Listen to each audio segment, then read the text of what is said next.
ازاي قدرت اعدي اليو اس ام لي ستيب 1 واسرفايف امتحان 8 ساعات؟ وايه هي اهم الاسرار اللي محدش بياخد باله منها واللي تمنيت اني كنت اعرفها من اول يوم؟ وايه هو الفري 120 وازاي ناس كتير ما تعرفوش مع انه فرق معايا انا جدا؟ والسؤال الاهم من ده كله، امتى تعرف انك جاهز تدخل الامتحان؟ هجاوبك على كل الاسئله دي في الفيديو ده. معاكم دكتور مليك، ودي تكمله لسلسله اليو اس ام لي ستيب 1. البدايه بس كده حابب اوضح ان اللي هقوله في الفيديو ده كله عباره عن تجربتي انا الشخصيه. في حاجات انا عملتها صح وفي حاجات انا عملتها غلط، وانا جاي اعمل الفيديو ده مخصوص عشان الحاجات اللي عملتها غلط اقول لك عليها بحيث ان انت تستفيد منها وما تكررهاش. فانت تركز في الكلام اللي هقوله وتنقي منه اللي يفيدك بعنايه واللي يتماشى مع طريقه مذاكرتك وشخصيتك، والباقي ولا كاني قلت. لو انت متابعني من زمان فانت عارف ان انا بتكلم في القناه عن اليو اس ام لي ستيب 1 من زمان، وكنت بعمل فيديوهات عن المعادله اول باول واوريكم طريقه مذاكرتي والمصادر اللي بذاكر منها. بس طبعا التجربه بعد ما خلصت الامتحان وبعد ما خدت التجربه كلها والاكسبيرينس كلها، جاي اقول لكم اكتر الحاجات اللي تقدر تركز عليها واللي تختصر عليك وقت كتير وما تقعش في اخطاء انا وقعت فيها وبطأت من تحضيري وخلتني اخد ما يقارب الثلاث سنين في توهان وفي دوامه ما كنتش اعرف عنها حاجه ومحدش قال لي ازاي اتخطى المشاكل دي. فلو انت ناوي تدخل ان شاء الله اليو اس ام لي ستيب 1 فالفيديو ده مهم جدا جدا جدا تسمعه للاخر، وتجيب ورقه وقلم وكوبايه قهوه كده حلوه وتركز معايا في كل كلمه هقولها، لان كل كلمه من دول ضيعت لها مثلا شهرين ثلاثه. فحرفيا كل حاجه انا هقول لك عليها هتتفاداها في الفيديو ده، هتوفر عليك وقت كتير جدا. فاتمنى كلكم تستفيدوا من الفيديو ده، وما تنساش تعمل لايك وشير للفيديو عشان تنفع بيه اي حد حابب يدخل امتحان المعادله. نبدا بقى من البدايه خالص، وهي ازاي عرفت المعادله او ايه هي البدايه اصلا. البدايه كان ان واحد زميلي قال لي ان في كورس الدكتور اسمه دكتور تاح بيدي كورس للمعادله الامريكيه، وان الكورس ده هو اشترك فيه وشايفه كويس. طبعا بحماس الشباب انا ما فكرتش مرتين واشتركت في الكورس، والكورس ساعتها كان بحوالي $300، ودي كانت اول مبلغ ادفعه في طريقي للمعادله. بدات امتى؟ بدات في بدايه سنه رابعه. كان عندنا اللي هو راوند البابليك، انا اخر سنه في النظام القديم فنظام المديولات، انتوا ما عندكوش سنه رابعه زي عندنا. سنه رابعه كانت سنه خفيفه، كان فيها بابليك واي ان تي ورمد وشرعي، كان كل راوند من دول بناخد فيه شهرين، فالامور كانت هينه. فبدات بقى بالتوازي مع الكليه اعرف اكتر عن المعادله واسمع الكورس اللي انا اشتركت فيه، وما كنتش واخد الموضوع بجديه. كان الموضوع مجرد اني شايف علم او شرح كويس ومعجب بيه ومعجب ان انا فاهم الكلام، بغض النظر بقى عن الامتحان والطريق عامل ازاي والمعادله دي محتاجه فلوس قد ايه او محتاجه مجهود قد ايه. هي الفكره كلها اني اخيرا لقيت حد يفهمني. طب انا مش عايز احفظ او مش عايز اذاكر بالطريقه اللي كانت الكليه بتجبرنا ان احنا نذاكر بيها، او بطريقه الامتحانات اللي بتجبرنا نذاكر بالطريقه الغلط. فكنت معجب بفكره ان احنا كنا بدانا تقريبا بالجول بتاع النيورو او بالسيستم بتاع النيورو، فكنت معجب جدا بشرح دكتور تاح وبدات احب الموضوع اكتر. فكنت الصراحه بذاكر فور فن، وهنا يجي اول غلط انا ارتكبته، ان انا كنت بذاكر جاست فور فن مش عشان انا عايز اوصل لحاجه. طيب ايه هي المعلومات اللي كنت اعرفها عن المعادله في الفتره دي؟ انا ما كنتش اعرف اي حاجه، انا كنت حرفيا بس عايز اخلص جزء من الكورس كويس. ومع تطور الكورس دكتور تاح كان بيبدا يقول لنا اعرفوا اكتر عن كذا، اعرفوا اكتر عن ازاي تسجل، اعرف اكتر عن كذا. فبدات بالتدرج كده يجي معايا فكره اللي هو ازاي الامتحان بيمشي، ازاي بحل. طريقه الحل طلعت مختلفه تماما، الكيسز في بنوك اسئله ما كنتش اعرف عنها حاجه زي اليو وورلد. فبدات مع التطور في الكورس افهم هم عايزينك تفكر ازاي، لان طريقه التفكير مختلفه، مايند سيت مختلفه تماما عن المايند سيت اللي احنا بنستخدمها في الكليه. هنا المطلوب منك انك تفهم اكتر، تعرف اكتر، مش تحفظ خالص. بعد كده بقى جه الجزء الاصعب من القصه، وهو انك تاخد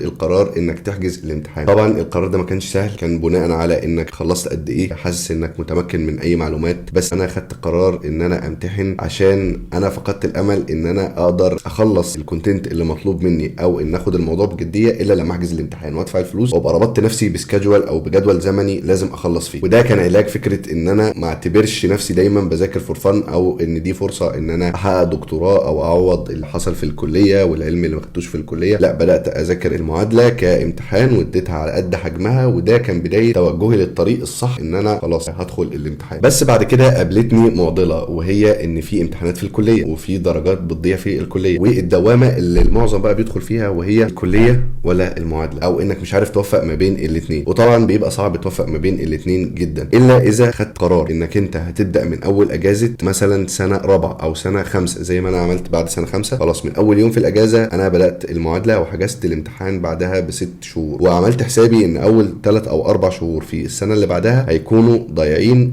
هيكونوا ضايعين تماما. حرفيا كنت بروح فيهم احضر الكليه وبس، مش بذاكر الكليه. كان لو عندي اي امتحانات او اي اندات كنت باجلها، وده كان السبيل الوحيد لان انت تحصل على فتره صافيه تماما للمعادله، بيسموها الديديكيشن بيريود، او فتره ان انت كده تقفل على نفسك وانت والمعادله وبس. والفتره دي ضروريه جدا قبل الامتحان، لان من غيرها انت مش هتعرف تدخل الامتحان، ووهم ان انت هتوفق ما بين الكليه والمعادله وهتدخل الامتحان وتنجح فيه، دي شيء صعب جدا. وانا كنت سالت كل اللي دخلوا قبلي الامتحان، قالوا لي لازم ولا بد ولا مفر من فتره الديديكيشن بيريود، انت والمعادله ولا شيء اخر، لا كليه لا اي شغل ولا اي حاجه تانية، فتره كده من 4 ل 6 شهور انت بس مركز على مذاكره المعادله. فانا خدت القرار وحجزت الامتحان. بتحدد الاكتيفيتي بيريود ودي بتبقى 3 شهور بتحددهم، وبتحدد بعد كده في خلال ال3 شهور دول اليوم اللي هتمتحن فيه. فانا كنت مخلص 5 في اخر 11 او اول 12، وقررت ان الاكتيفيتي بيريود بتاعتي هتكون شهر 3 و4 و5. وهنا كان اول غلطه انا ارتكبتها، ان انا اوفر استيميشن للمجهود بتاعي، وحسيت ان انا لا انا اقدر اخلص في الفتره اللي هي كانت 5 شهور، واللي للاسف ما قدرتش اخلص فيها، واضطريت امدد الاكتيفيتي بيريود كمان 3 شهور. انت ليك فرصه واحده تمديد للاكتيفيتي بيريود، فدي كانت ميزه الحمد لله. مددت الاكتيفيتي بيريود بتاعتي لشهر 6 و7 و8، والحمد لله امتحنت في شهر 7. فلو هنطلع بفايده من اللي انا قلته ده، انك ما تكررش غلطتي وما تحسش ان انت جامد قوي وانك هتخلص بسرعه، لا ادي لنفسك على الاقل 6 شهور ديديكيشن بيريود، مش اقل من كده، عشان ما تضطرش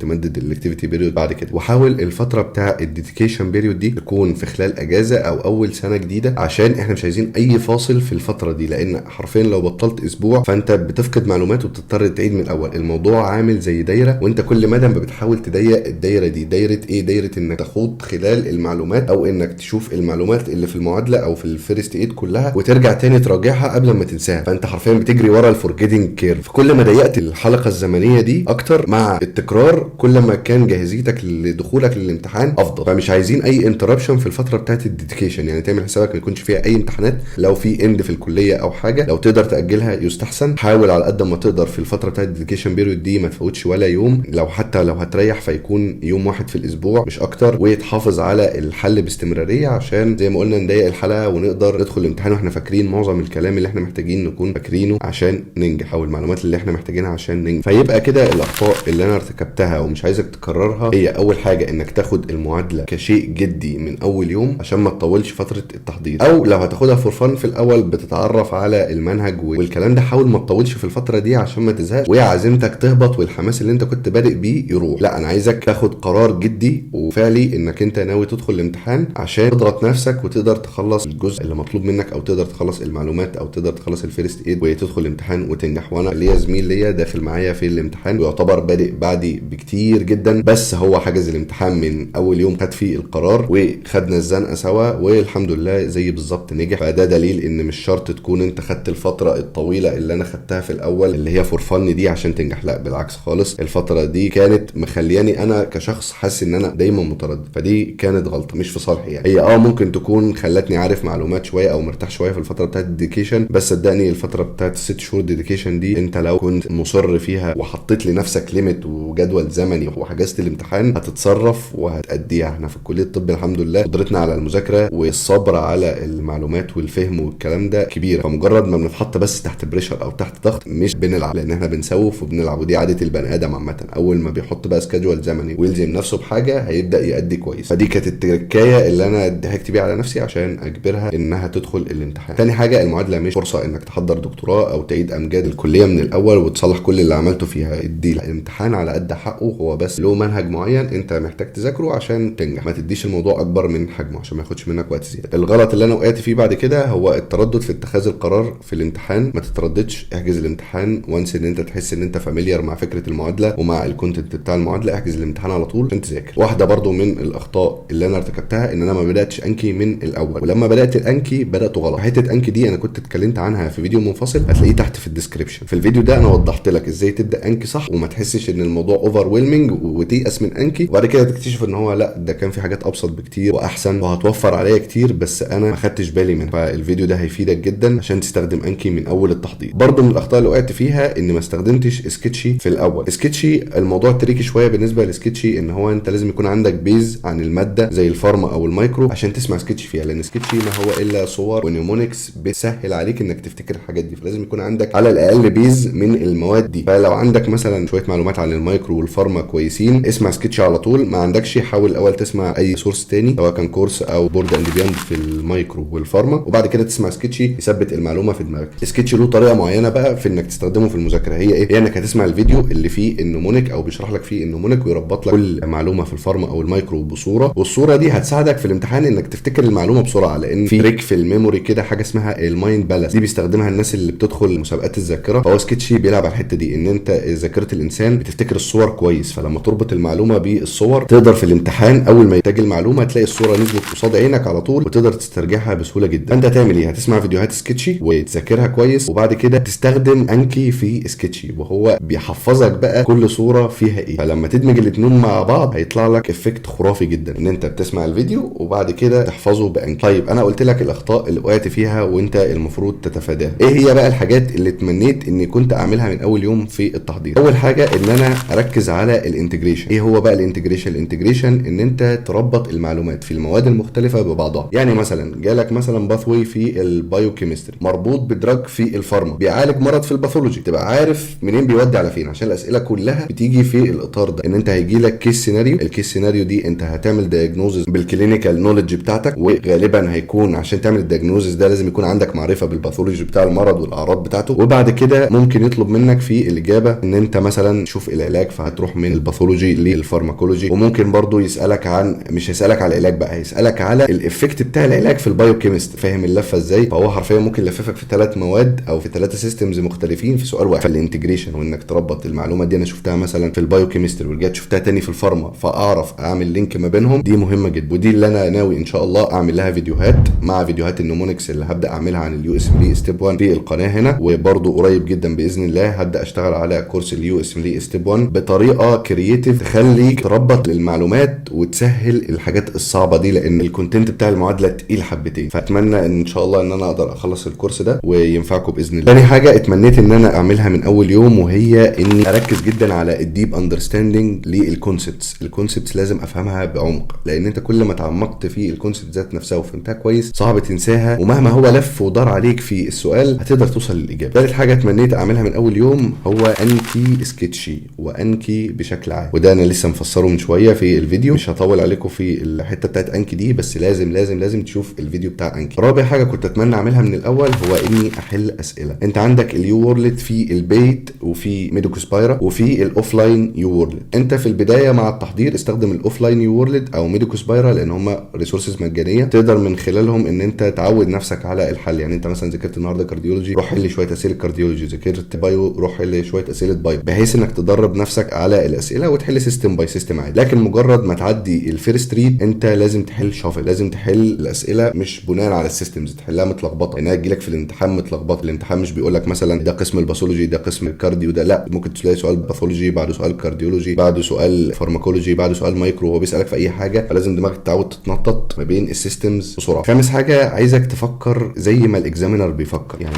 اندرستاند الاكزامينر مايند. هو عايز دايما مثلا في مرض معين او في نقطه معينه هو ايه الحاجه اللي ممكن يحب يسال فيها. هم بيهتموا بالكلينيكال جدا والحاجات اللي فيها ابحاث والكانسرز والحاجات دي، فانت لما تحل اسئله كتير هتبدا تفهم ايه الحاجات اللي هم بيهتموا بيها، هتبدا تركز عليها وانت بتذاكر، ودي حاجه مهمه جدا. سادس حاجه كنت اتمنى اعملها من الاول ان يكون ليا بيز كويس في الكليه. طبعا انا من الناس المحظوظين اللي خدوا سنه ثالثه في فتره كورونا، فكانت باثولوجي مايكرو فارماكولوجي مفيش، فكان حرفيا ده احد الاسباب اللي خلتني اطول جدا في فتره التحضير، ان انا كبيزكس في الكليه كانت ضعيفه جدا، فانا اضطريت اعدل البيزكس دي عشان اقدر بعد كده اسمع ريسورسز الاجنبيه عشان اقدر ادخل الامتحان. يعني لو انت في اول الكليه وسمعت الفيديو ده فانت حظك كويس جدا، حاول ما تقعش في الغلطه دي، هتوفر عليك وقت كتير جدا بعد كده. سابع حاجه كنت اتمنى اعملها من الاول ان انا اكتب ديجيتال نوتس. ليه بقى اكتب ديجيتال نوتس؟ لان الديجيتال نوتس سهل تعمل عليها سيرش للمعلومه اللي انت كتبتها. لما تكتب معلومه وتبقى عايز ترجع لها تاني او نسيتها وتعمل سيرش عليها في النوتس بيكون اسهل بكتير من انك تكتبها في دفتر ورقي قد كده وتقعد تدور عليها في الدفتر، الا اذا كنت انت بقى منظم قوي وعارف كل كلمه انت بتكتبها فين. بس انا جربت الاثنين، جربت اني اكتب في كراسه هنا اهي